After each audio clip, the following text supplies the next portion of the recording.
Well, brethren, did you know that it is possible for us to be giving an offering to an idol? And what's so interesting about this is that we don't even know it.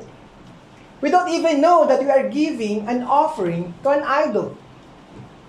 Well, brethren, all these past few days we have been taught about removing sin in our lives, which is symbolized by leaven. And I believe one of the things that we need to remove is idolatry. Okay? Idolatry is having a God other than the true, living, Most High, Eternal Yahweh. Okay? So that's how it goes. So for us to better understand the points that I want to share with you this afternoon, I would like to invite you to a story that happened thousands of years ago. Now, this story has something to do with a group of people who was saved from Egypt.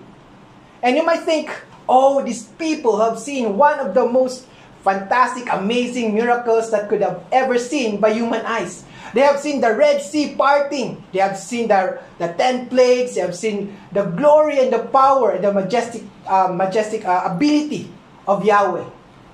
And yet, in just a few months after leaving Egypt, they have turned to idolatry. So you see, brethren, the Israelites left Egypt, but they were dragging Egypt with them. They are actually bringing Egypt with them. So let's go there, brethren, and let's see what happened to the Israelites. This actually happened in the wilderness of Sinai. Let's go there, brethren, in Exodus 32. And we are going to, the message today would simply revolve around this story. So let's go there. Exodus 32 verse 1 says, "Now when the people saw that Moses delayed coming down from the mountain, the people gathered together to Aaron and said to him, 'Come, make us gods that shall go before us. For as for this Moses, the man who brought us up out of the land of Egypt, we did not know what has become of him.'" Now there are two things that caused these people to turn to idolatry. Can you identify them, brethren, from these verses? The first one is they became impatient. You could just hear that Moses, when they saw that Moses delayed coming down, so they became impatient. And the second thing that caused them to turn to idolatry is uncertainty. Because they said, "We do not know what has become of him." So, impatience in combination of uncertainty, people turn to idolatry. You see, brethren, human beings naturally want to have control of their lives. They want control. They want to see, because if you are going to rely on God, you need to trust into something other than yourself. If you are going to worship God, you have to wait you have to wait upon His timetable, and you have to accept that you don't have to need everything. And yet, these people doesn't want God or doesn't want to wait. They want to know everything. They want to be in control, and that's why. What did they do? They created their own gods, whom these created gods will not demand them a lot of things, unlike God the Father here, Yahweh here, He demands a lot of things. There's a lot of things that you can do, you can't do. So if they make an idol, then they are actually just going to set their own terms. So people turn to idolatry. And verse 2, instead of Aaron saying, "Oh, we should not do that.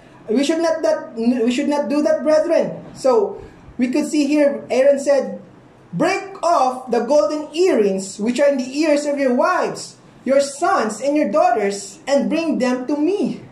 Did you see that, brethren? Aaron, instead of saying that this is not good, he went along with the request. He told them to break off the golden earrings, and in essence, brethren, they are giving an offering to their created idol rather than the Creator. So you could see here that these people are giving an offering, but they are giving it to the wrong God. Okay? So they are doing the wrong thing here.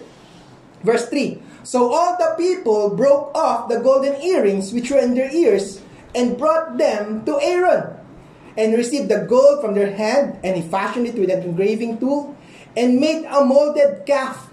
Okay, so they created this golden calf or young bull, and then they put it in maybe in the center of the congregation. And then what did the people say? Then they said, "This is your God, O Israel, that brought you out of the land of Egypt." Now, can you just imagine how foolish that statement is?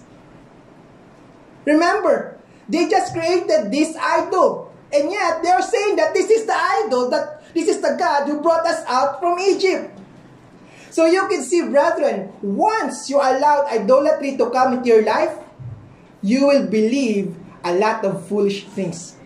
I remember the perspective of Mr. Jim Tak about the Christian atheist. Can you just imagine? You have Christians who doesn't believe in God. That's foolishness. The same as these people. They are making foolish statements. In verse 5 it says, so when Aaron saw it, so maybe he was, these people are very impressed with what I have done, so maybe I just go along and just continue with these things. He built an altar before it, and Aaron made a proclamation and said, tomorrow is a feast to Yahweh. Now, you would notice here, brethren, that they did not completely rejected Yahweh. What did they do? They added a way of worshiping God. They thought that, we could improve our worship by using this idol. In the same way, brethren, a lot of people right now, they don't have to reject Christianity altogether. They simply have to add their own interpretation. Just like those Christian atheists. They believe that, we could just simply adapt Christianity, but not everything about it. So it is just still a form of idolatry. Look at this, brethren. Verse 6. Then they rose early on the next day. Did you see that, brethren?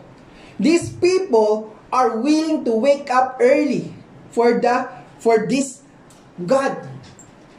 So this tells you, brethren, that if there's something important to you, you are willing to do things for that thing, or for that person, or for that event, or whatever it is, whatever idol you might have.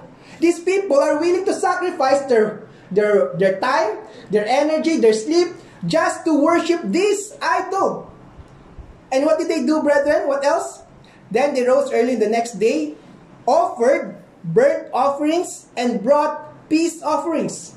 Burnt offerings are offerings to God which is burnt completely. This is actually given usually for atonement. And then peace offering is not burnt completely. Part of it would be eaten together by the fellow worshippers. So what is this telling you?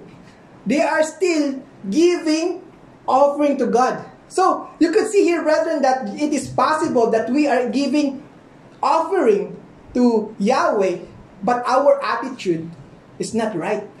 Okay? It is possible that we are giving out of necessity, out of grudge, out of impressing other people.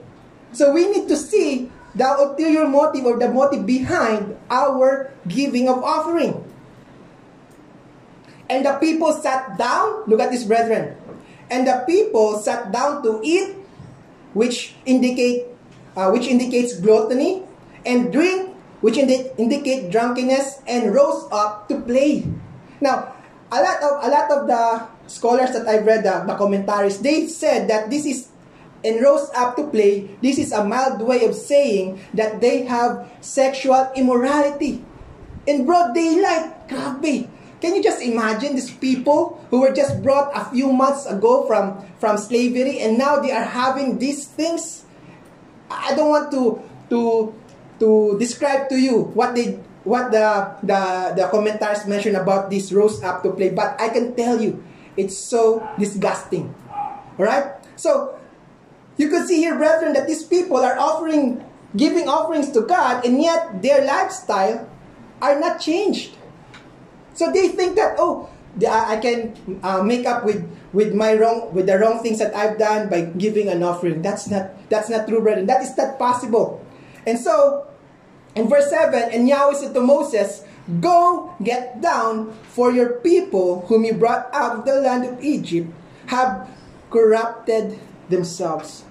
So, that's the story, brethren, about the possibility of giving an offering to an idol without even knowing it. Now, you might say, "Oh, Josh, we don't have golden calf anymore. I don't have a statue in my house. I don't have an idol where I offer, where I kneel down, where I offer food. I don't have that anymore.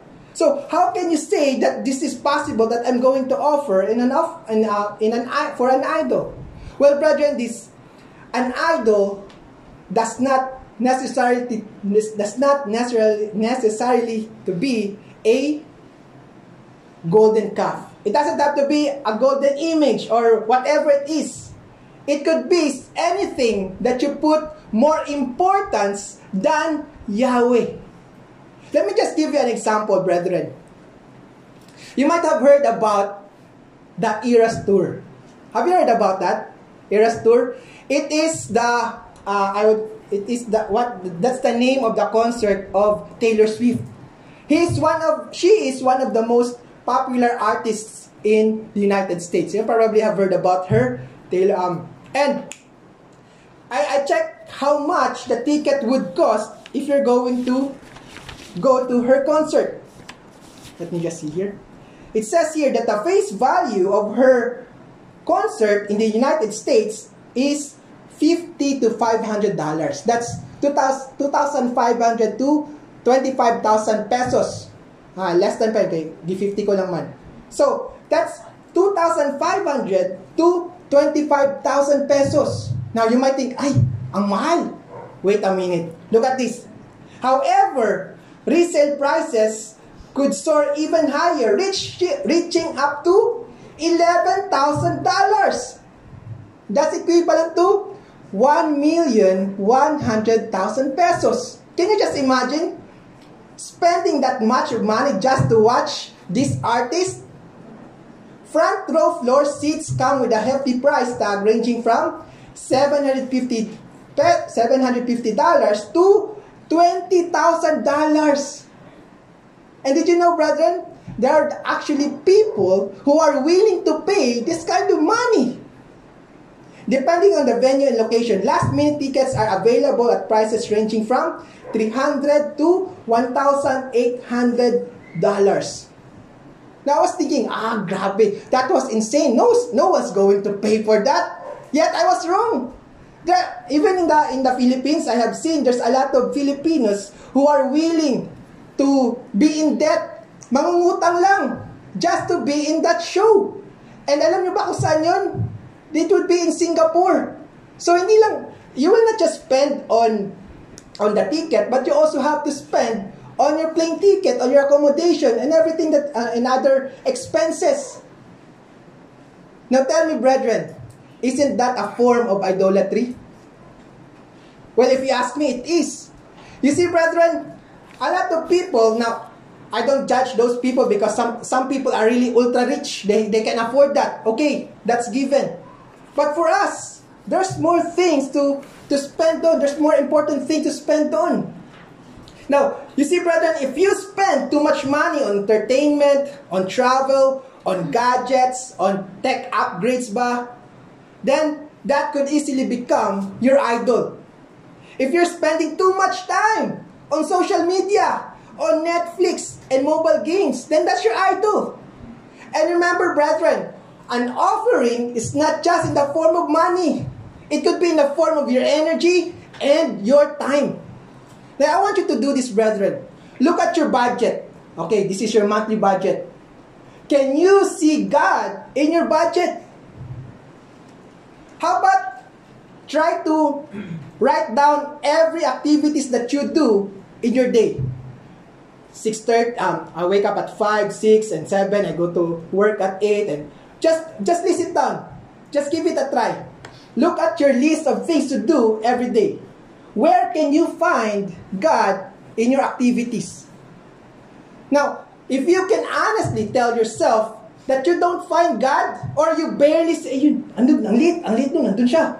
If you can just barely see Him in your schedule, in your budget, in everything that you do, then I can tell you, brethren, you are offering an idol. You're offering your time, your energy, and your money to an idol.